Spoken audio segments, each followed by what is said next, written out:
ሰላም እንዴት ናችሁ?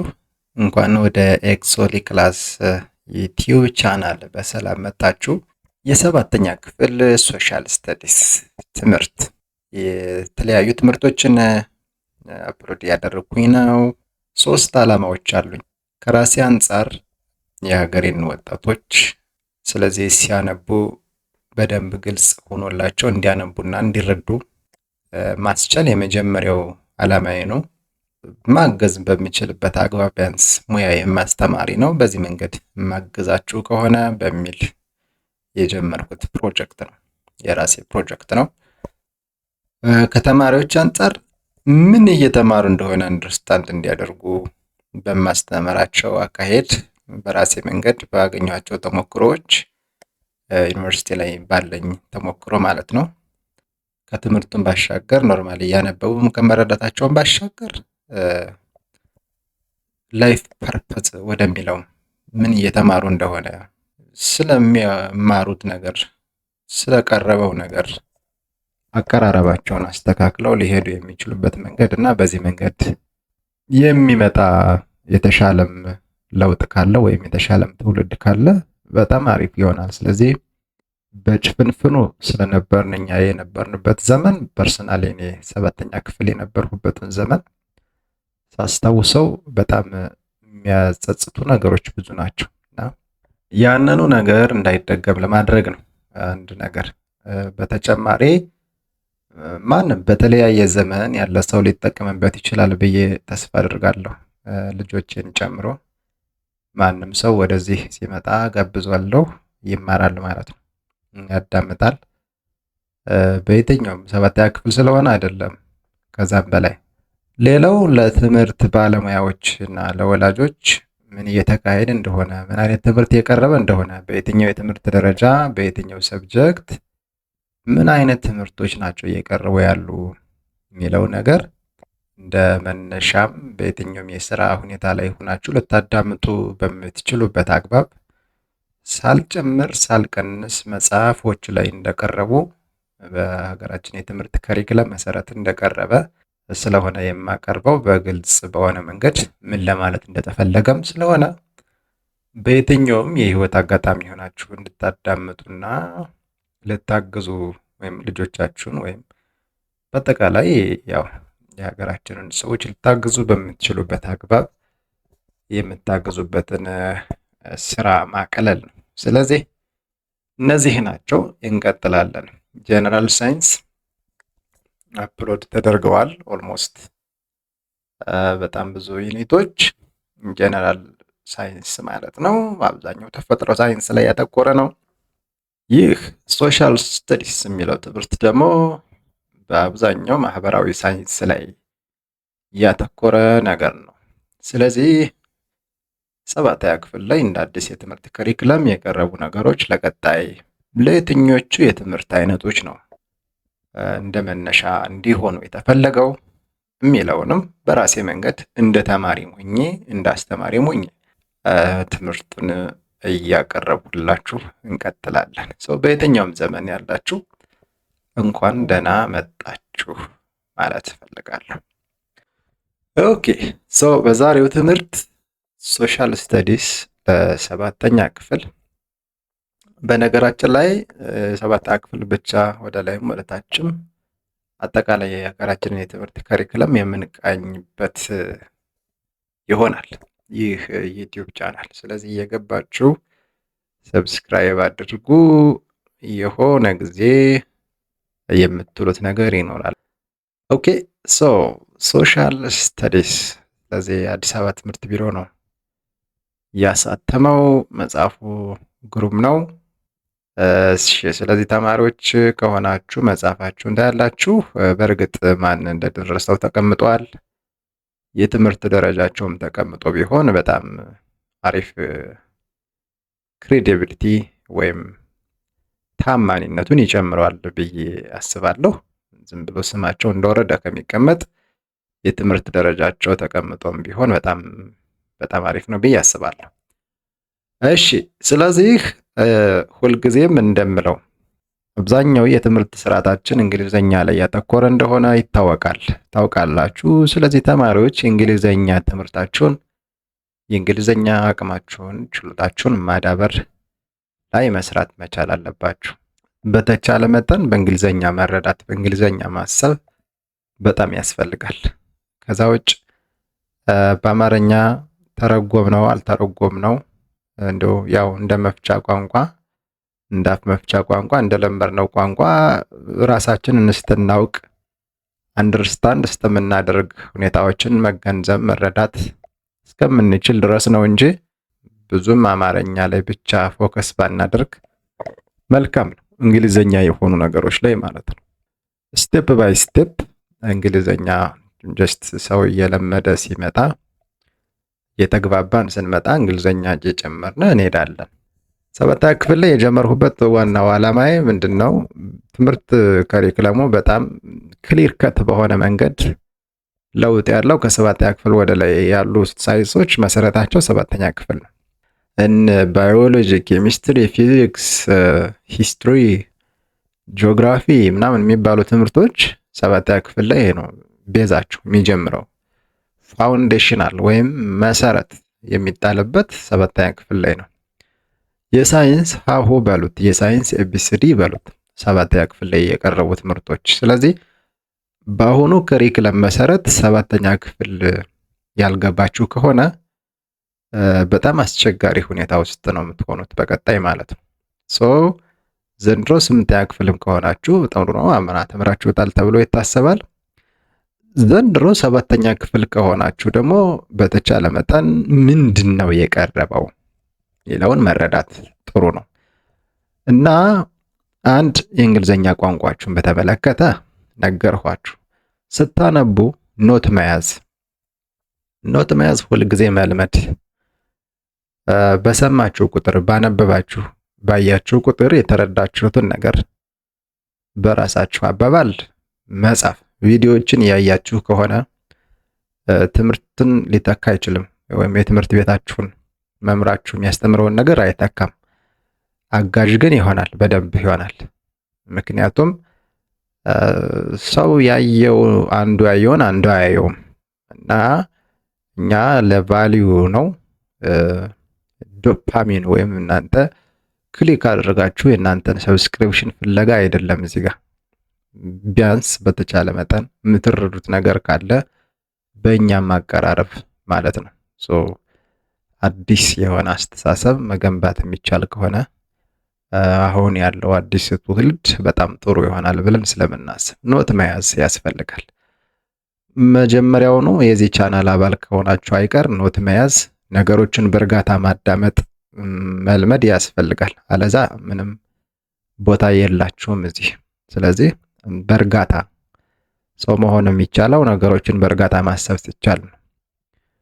ከዛ ውጭ ሰው መሆን ሳይሆን ንፋስ፣ እንስሳት እንደዛ ነው እና እርጋታ ያስፈልጋል። ተረጋጉ። የቀረበው ነገር ምንድን ነው? አንብቡ፣ አዳምጡ፣ አእምሯችሁን ሰብስቡ። ሌላው የሚያስሮጠው ነገር ሁልጊዜም ስላለ ማለት ነው እና ሰዓት መርጣችሁ ቪዲዮዎችን ማየት ዳውንሎድ ማድረግ እያስቆማችሁ በስልክም ቢሆን በየትኛውም ቴክኖሎጂ እያስቆማችሁ ምን እንዳለ ስህተትም ሊናገር ይችላል ያ ቲዩቶሪያል የሚሰጥ ሰው። ስለዚህ ስህተቱን ስህተት ነው ለማለት ትክክል የሆነውን ትክክል ነው ለማለት ኖት መያዝ መልመድ። ሌላው ማይንድ ማፒንግ የሚባል ነገር ነው። 3ኛ ማይንድ ማፒንግ ማለት ለምሳሌ አሁን በዚህ ኮርስ በዛሬው መንደርደሪያ ሀሳብ ነው። ምንድን ነው የቀረበው ትምህርት በዚህ 7ኛ ክፍል ሶሻል ስተዲስ ትምህርት ላይ ምን የቀረበ? እንግዲህ ለምሳሌ 7 ዩኒቶች አሉ። እነዚህ 7 ዩኒት ወይም ምዕራፎች ምን ላይ ያተኮሩ ናቸው? ስለዚህ የምታውቋቸውን እውቀቶች በዚህ መንገድ ማደራጀት ያስፈልጋል ማለት ነው። ልክስ ልብሳችሁን አንደኛውን በአንድ ፌስታል አንደኛውን በአንድ ፌስታል እንደምታደርጉት ካልሲያችሁን ከቲሸርታችሁ ጋር ቀላቅላችሁ እንደማታስቀምጡት ወይንም ደግሞ ምግብ ዱቄቱ ከበሰለው ጋር እንደማይቀመጥ በርበሬ ሽሮ አንድ ላይ እንደማይቀመጥ ለማንኛውም ወይም ምግብና ውሃ አንድ ላይ ባንዴ እንደማይጎረስ ሁሉ ማደራጀት፣ የምታውቁትን እውቀት ማደራጀት መልመድ ያስፈልጋል። ያ ነው ኤክሶሌ ክላስ። በልዩነት ነው ትምህርቱም የሚቀርበው። በልዩነት ሊያስቡ የሚችሉ ጥቂቶችም ካሉ በቂ ነው ብለን እናስባለን። በጣም ጥሩ። ስለዚህ ይህን ከያዝነ ድምጤ በደንብ ያልተሰማችሁ እንደሆነ ገና እየተለማመድን ስለሆነ ቮካል ድምጣችን እያማረ ይሄዳል በጊዜ ሂደት። ያልተሰማችሁ ሴክሽን ካለ ግን ኮሜንት ማድረግ ትችላላችሁ። ቴሌግራም ግሩፕም አለን። አት ኤክሶሌ ክላስ ብላችሁ ሰርች ብታደርጉን ማንኛውንም መልእክት እንቀበላለን። የአካዳሚክ ሴክተሩን በደንብ አብረን እንሰራበታለን። በጣም አሪፍ። በዛሬው የኢንትሮዳክሽን ቱ ሶሻል ስተዲስ ትምህርት ምን ነው የቀረበ የሚለውን ነገር እናውራ። ጥሩ። ስለዚህ የመጀመሪያው ምዕራፍ ዩኒት 1 ፊዚካል ካራክተሪስቲክስ ኦፍ እርዝ ስለ መሬት ነው። የመጀመሪያው ምዕራፍ ስለ መሬት እወቁ ተብላችኋል። አንድ ነገር ለያዝላችሁ። እንግዲህ ይሄ ሳይንስ ነው፣ ማህበራዊ ሳይንስ ነው። ሳይንስ እውነትም ውሸትም ሊሆን ይችላል።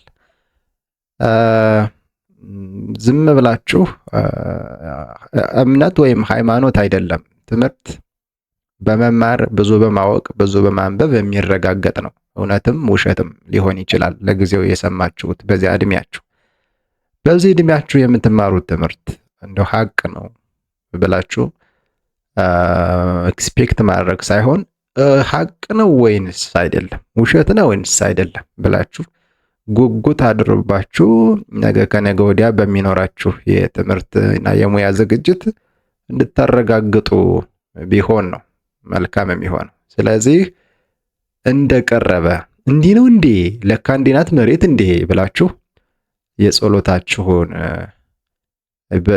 በጸሎታችሁ ቦታ እንድትተኩት አይደለም። በቃ ይሄ የቀረበው እስካሁን እስከ 2025 ወይም በኢትዮጵያ እስከ 2018 ዓመተ ምህረት ድረስ ባለው የእውቀት ደረጃ ሳይንሱ ይሄንን ይላል ነው። ሌላ አዲስ ነገር የለውም። እንዲያውም 2018 ብቻ አይደለም፣ ይሄ መጽሐፍ እስከታተመበት ዓመት ድረስ ብቻ ነው። ለውጥ ካለ መሬት ለምሳሌ አሁን ቀጣይ ብርቱካን ትመስላለች ሊል ይችላል። ድንገት መጽሐፉ ከታተመ ከ2 ዓመት በኋላ አይ መሬት እኮ ዳቦ ነው የምትመስል ካለ መጽሐፉ መታተም አለበት እንደገና። በእርግጥ ዳቦ መምሰሏን ማስረዳት አለበት፣ መጽሐፍ አለበት በዛ ልክ። እና ይሄ እውቀት አሁን በዚህ ትምህርት ላይ የቀረበው እውቀት ይሄ መጽሐፍ እስከ ተታተመበት ድረስ እስከ ተጻፈ እስከ ተዘጋጀበት ድረስ አንድ። ሁለተኛ ይሄን መጽሐፍ እስካዘጋጁ ሰዎች የእውቀት ደረጃ ድረስ ነው። እስካዘጋጁ እስከ ተነተኑ ወይም ደግሞ ስህተቱን እስካረሙ። ለምሳሌ አዘጋጆች አሉ፣ ወደ 8 ሰዎች ናቸው ያዘጋጁት። እነዚህ ሰዎች ናቸው። ኦፊሻል መጽሐፍ ነው።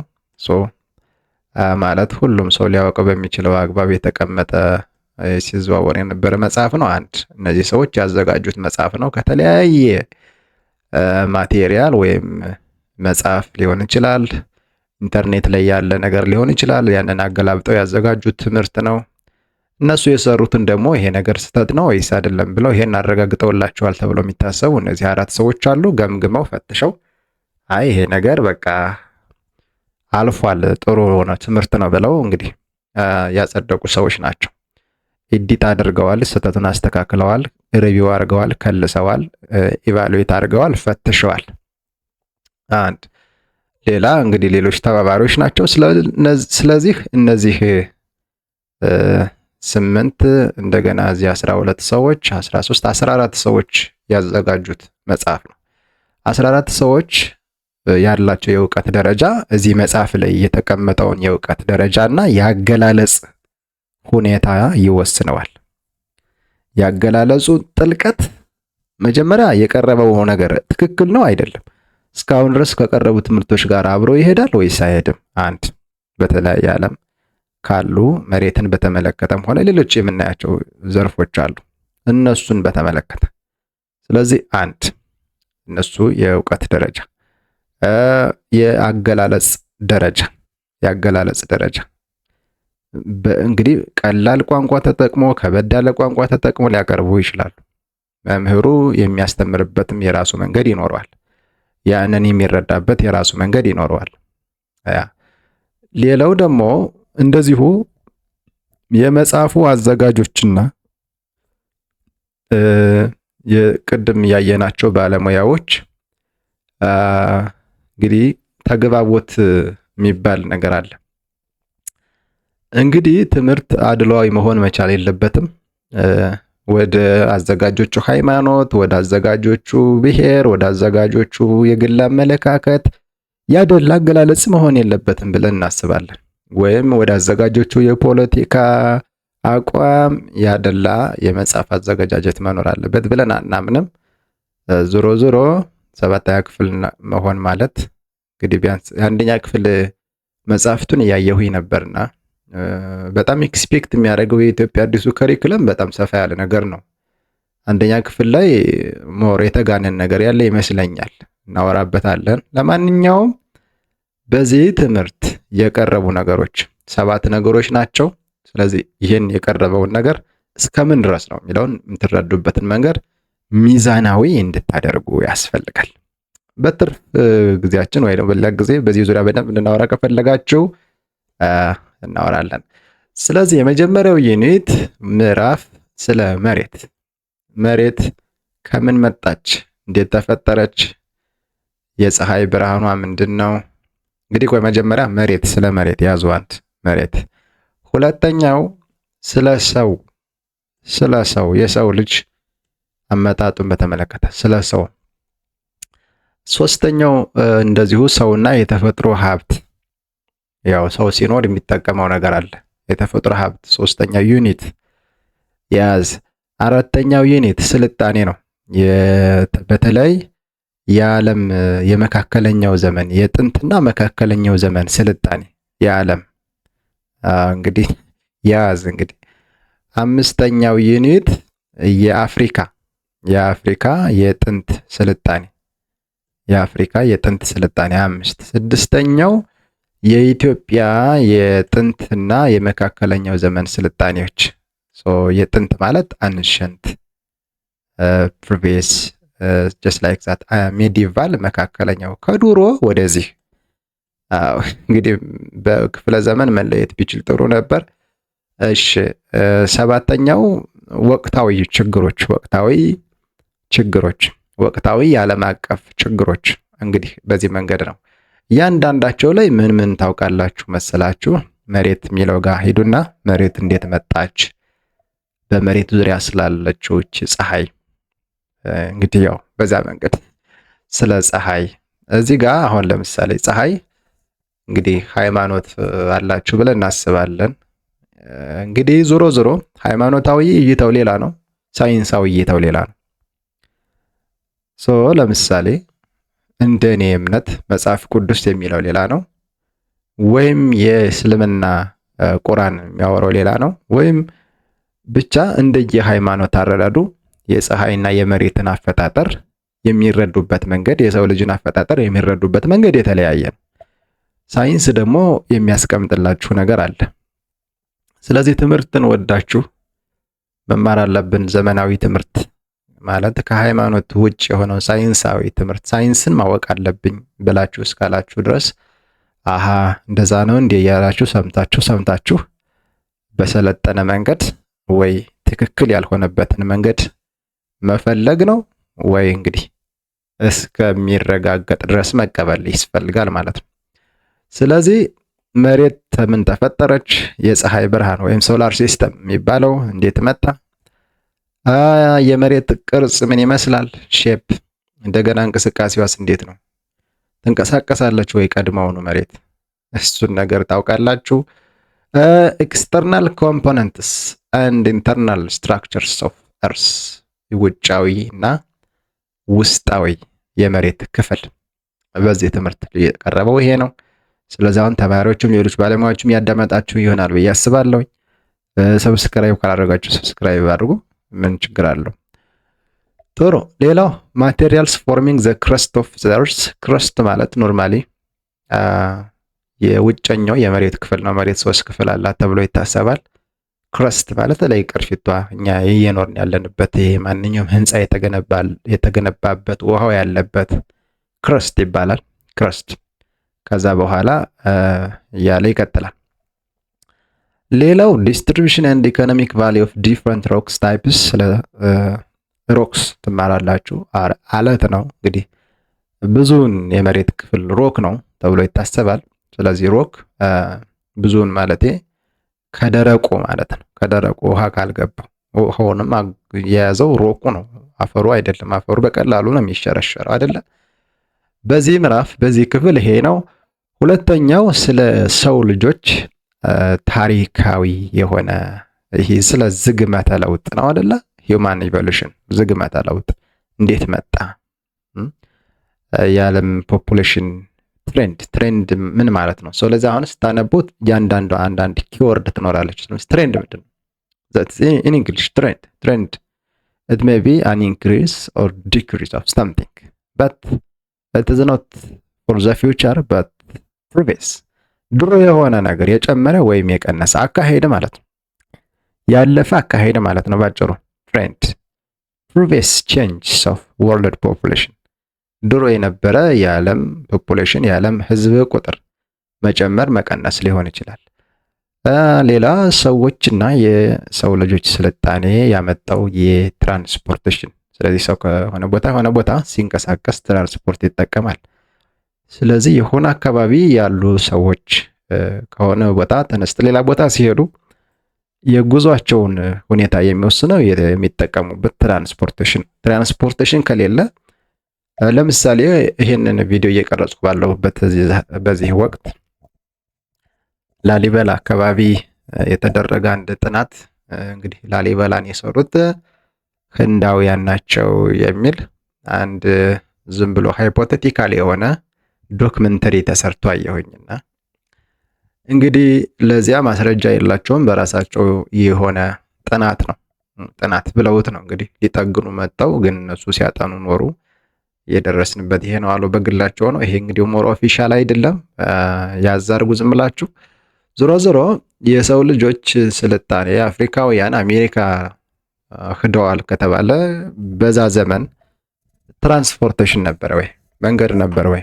ምን ቴክኖሎጂ ነበረ የሚለው ማወቅ ጥሩ ይሆናል። ኤኒዌይ ለማንኛውም እነዚህ ናቸው። ሶስተኛው ዩኒት የሰው ልጆችና የሚጠቀሙት የተፈጥሮ ሀብት። የተፈጥሮ ሀብት እንግዲህ ብዙ ነገር ነው።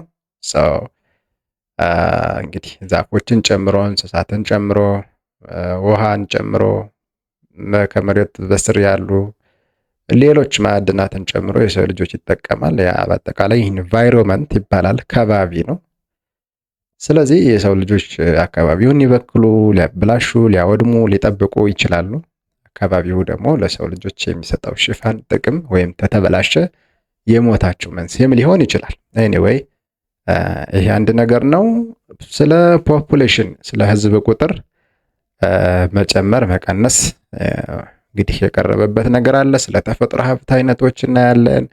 እንደገና ፋክተርስ አፌክቲንግ ናቹራል ሪሶርስ ኢትዮጵያ፣ በኢትዮጵያ የተፈጥሮ ሀብት ሁኔታን መኖርን አለመኖርን ብለን እናስባለን። በዛ መንገድ ግን ምንን ነው አፌክት ማለት ነው? ፋክተርስ አፌክቲንግ ናቹራል ሪሶርስ ዋት ዲፕሌሽን ነው? መመናመን ነው ወይስ አጠቃቀምን ነው? ምንድን ነው? አፈጣጠርን ነው? እዚህ ጋር ግልጽ አይደለም ርዕሱ። ዞሮ ግን በተለየ ምን እንደታሰበ እናያለን እዛ ቶፒክ ውስጥ ዝርዝር ነገሩ ላይ። አራተኛው ዩኒት ስለ ዓለም የጥንትና የመካከለኛው ዘመን ስልጣኔ፣ በዛ መካከል ስለ ጥንት ስልጣኔ፣ ስለ ክርስትና እምነት መነሳትና መስፋፋት፣ አጠቃላይ ስለ ዓለም የመካከለኛ ዘመን ስልጣኔ ምን ነበረ? ስለዚህ ይህን ማወቃችሁ ምን ይጠቅማችኋል? ለምንድን ነው የሚጠቅመው የሚለውን ነገር እያሰባችሁ መሆን አለበት። ሌላው አምስተኛው ላይ ቅድም ባለው መንገድ የአፍሪካ ስልጣኔ ላይ 3 ነገሮች አሉ። የግብፅን፣ የኑቢያና የምርወይ እንደዛ ነው አንደርስታንድ እንደማደርገው። ስለዚህ እነዚህ ቦታዎች በዛ ዘመን የነበሩ ስልጣኔዎች ናቸው ወይም ዘመነ መንግስታት ናቸው። እነሱን ኦኬ እንድታውቁ ተፈልጓል በዚህ ክፍል ደረጃ። ስድስተኛው የኢትዮጵያ ስልጣኔ ነው። እንግዲህ የአክሱም፣ የላሊበላ፣ የጎንደር እሱን ታያላችሁ። የእስላሚክ ሱልጣኔት የሚልም እንደዚሁ አለ። እሺ ስለ እስልምና ገዢዎች ነው። ሶስተኛው ስለ ህዝብ እንቅስቃሴ ከአንድ ቦታ ወደ አንድ ቦታ ስለሚያደርገው እንቅስቃሴ እና አጠቃላይ መስተጋብር ኢንተራክሽን ማለት መስተጋብር ነው። እና ኢንቴግሬሽን እንግዲህ ምናልባት መደመር ነው። እንግዲህ ኢንቴግሬሽን ዳይሬክትን አዲሽን መሆን አይደለም። ኢንቴግሬት ማለት ወደ አንድ መምጣት ማለት ነው። ሙቭመንት መንቀሳቀስ ነው። ኢንተራክሽን እርስ በርስ ያለ መስተጋብር ነው። ሰምቲንግ የሆነ ሰው ይሰጣችኋል፣ እናንተም ሰምቲንግ የሆነ ሰው ትሰጣላችሁ። ዛትስ ኢንተራክሽን። ገበያ አንዱ የኢንተራክሽን ቦታ ነው፣ የመስተጋብር ቦታ ነው። እነዚህ የማህበራዊ የሃይማኖታዊ ቦታዎች ላይ ያሉ እንቅስቃሴዎች አንዱ የኢንተራክሽን ቦታ ነው። ኢንተራክሽን። ኢንቴግሬሽን ኢንቴግሬት ወደ አንድ መምጣት እንግዲህ እንደዛ ነው። ሶ እዚህ ጋር ወደ የገዳ የኦሮሚያ እንግዲህ የሽምግልና ስርዓት ነው ገዳ። ሌሎች እንደዚሁ ሀገር በቀል ድርጅቶች ምንድናቸው የሚልም እዛ ጋር ታያላችሁ ተብሎ ይጠበቃል። ሌሎችም እንግዲህ ወይ ስምንተኛ ክፍል ሊቀርቡ ተፈልጎ ሊሆን ይችላል። ሌሎችም አለ ገዳ ብቻ ሳይሆን ሌሎች የሽምግልና ስርዓት አለ። ወደ አማራ ክልል ስትመጡ፣ ወደ ተለያዩ አካባቢዎችን ስትመጡ ሌሎች ስርዓቶችም አሉ በእርግጥ ለመናገር። ኦኬ ሌላው ኢኮኖሚክ ቤዝ ኦፍ ስቴትስ የኢትዮጵያ ግዛቶች ምን አይነት የኢኮኖሚ ቤዝ ነበራቸው? የኢኮኖሚ መሰረታቸው ምን ነበረ? ለምሳሌ ግብርና ሐቁ ነው፣ የተጀመረም በዛም ዘመን ነው። ንግድ በቅርብ የመጣ ነው እና የንግድ መስመሮች ወዴት ከሀገር ውጭ ነው፣ ሀገር ውስጥ ነው፣ ከነማን ጋር ነው? ግብር አሰባሰባቸው ምን ነበር? እሱን ያለፉ ጥንት የኢትዮጵያ ፈጣሪዎች ምን ሲጠቀሙ ነበር የሚለውን የኢትዮጵያ ገዦች፣ የኢትዮጵያ ፈጣሪዎች የነበሩበትን ነገር የሚቃኝ ነው። እሱ እናያለን። ሰባተኛው ላይ ኮንቴምፖራሪ ግሎባል ቻሌንጅስ። ይሄ በጣም አሪፍ ዩኒት ነው ብዬ አስባለሁ። ምክንያቱም በየጊዜው ፈተናዎች አሉ እዚህ ምድር ላይ። እነዚያ ፈተናዎች በትምህርት ስርዓት በሚቀርቡበት አግባብ ማቅረብ፣ በተለይ ሚዛናዊ በሆነ መንገድ ከሆነ በጣም የሚደገፍ ነገር ነው። ወደ አራት ነገሮች ላይ እንድታስቡ ተፈልጓል። ስለዚህ ዝም ብሎ ኮረጆ ደብተር ይዞ ወደ ቤት መምጣት፣ ወደ ትምህርት ቤት መሄድ ሳይሆን ማሰብ እንድትጀምሩ የሚያስገድዱ ናቸው። እነዚህ ነገሮች ማሰብ ያስጀምሯቸዋል። በውጤት መወዳደር ሳይሆን ያ ውጤት የሚያመጣው ጥቅሙ ምንድን ነው? አሁን አንድን ሰው በለጣችሁ አልበለጣችሁ፣ ኤክስ ሆናችሁ አልሆናችሁ፣ እናንተ ምንድን ነው የሚጠቅማችሁ? ነገ ከነገ ወዲያ ምንድን ነው የምትሆኑት?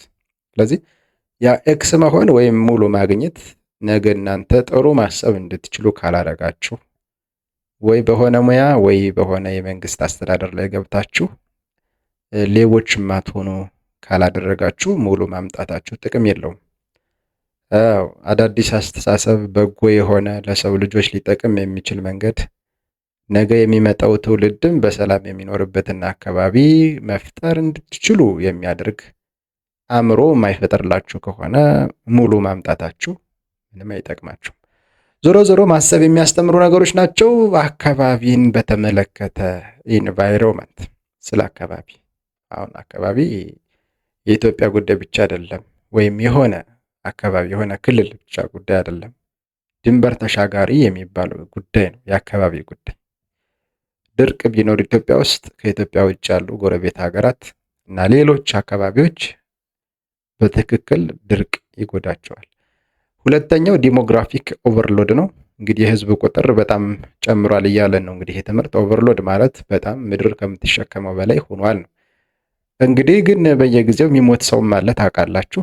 እንግዲህ 7ኛ ክፍል ላይ ሆናችሁ እንግዲህ ስለ ሞት ሲወራ መቼም እንትን የሚላችሁ መሆን የለበትም። ዲሞግራፊ ማለት እንግዲህ ስነ ህዝብ ነው። ስለ ሰው ነው። በአጠቃላይ ስለ ፖፑሌሽን ዞሮ ዲሞግራፊክ ኦቨርሎድ የሚል አለ። በጣም ከሚገባው በላይ ጨምሯል ነው ነገሩ። ሌላው ቴሮሪዝም ነው። ቴሮሪዝም ማለት ሽብርተኝነት ማለት ነው። ሽብር ምንድን ነው? ሽብርተኝነት ምንድን ነው? እነማን ናቸው አሸባሪ የሚባሉት? እነማን ናቸው ተሸባሪ የሚባሉት? እሱ እንደቀረበ እናያለን። ኦኬ። ሌላው ሂውማን ትራፊኪንግ ነው። ሂውማን ትራፊኪንግ ማለት ህገወጥ የሰዎች ዝውውር ማለት ነው። እንግዲህ ሰዎች ይማራሉ፣ ስራ ያጣሉ፣ ስራ የሚገኝበት ሀገር መሄድ ይፈልጋሉ። ያን እንደ መልካም አጋጣሚ ተጠቅመው ደላላዎች ሰዎችን ከሆነ ቦታ ወስዳቸዋለሁ ብለው ብር ያስከፍላሉ። አዎ ያ ህገ ወጥ ነው። ከሆነ ከኢትዮጵያ ወስዶ ሱዳን፣ ከሱዳን ወስዶ ሊቢያ፣ ከሊቢያ እያለ እንግዲህ ከሀገር ሀገር ሰዎችን ከሆነ ቦታ ሲያዘዋውር ገንዘብ ይቀበላል ባዘዋወረበት ልክ። አንዳንዶችን እንዲሁም ሌላ ሀገር ላይ አሰራቸዋለሁ ብለው ወስደው ደሞዛቸውንም በየወሩ ሲከፈላቸው አሰሪያቸውን ለደላላዎች እንዲልኩላቸው እያደረጉ በብላሽ የሚያስቀሩ ብዙ ደላላዎች አሉ። ዞሮ ዞሮ ይሄ ሁሉ ሂውማን ትራፊኪንግ ነው።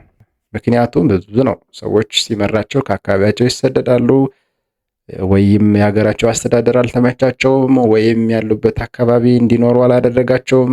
ብቻ ብዙ ነገር ህገወጥ የሰዎች ዝውውር ይኖራል። ሰዎችን ባላሰቡበት መንገድ አእምሯቸው በተበላሸ ሰዎች ለንግድ አገልግሎት ሊውሉ ይችላሉ።